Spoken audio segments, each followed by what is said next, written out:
আমরা গুনাহ করেছি, করি নাই এই কথা বলতে পারবো না। আমরা মাঝে মাঝে সবার সামনে গুনাহ করি, মাঝে মাঝে গোপনেও করি। যেমন খেলা দেখছেন, এটা হয়তো বা কেউ জানে না, কিন্তু প্রত্যেক দিন ফেসবুকে আপলোড দিয়েছেন, তার মানে আপনি যা করলেন জাতিরে সব জানাইছেন। আপনি মরে গেছেন, আপনার পোস্টগুলো রয়ে যাবে।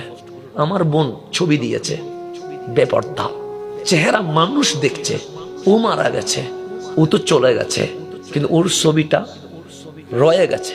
এখন যতজন ছবি দেখবে, যারা দেখবে তাদেরও গুনাহ হবে, ওই ছবি যে দিয়েছে তারও।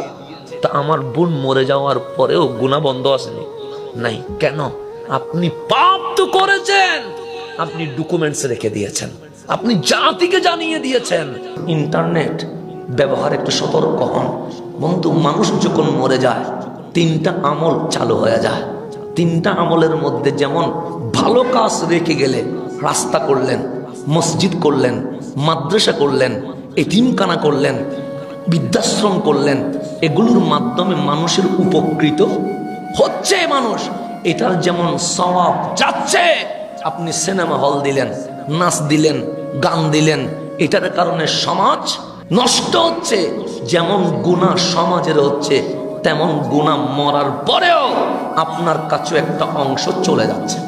সেই জন্য আমি যে ফেসবুকে ছবি দিব, অনলাইনে কিছু লিখব, লেখার আগে 100 বার ভাববেন যে এই পোস্টটার মাধ্যমে ক্ষতি হচ্ছে না লাভ হচ্ছে।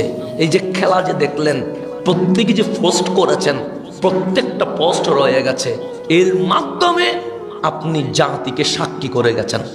তা আল্লাহ চায় গুনাহ গোপন করতে, আপনি কেন গুনাহ ওপেন করে দিলেন?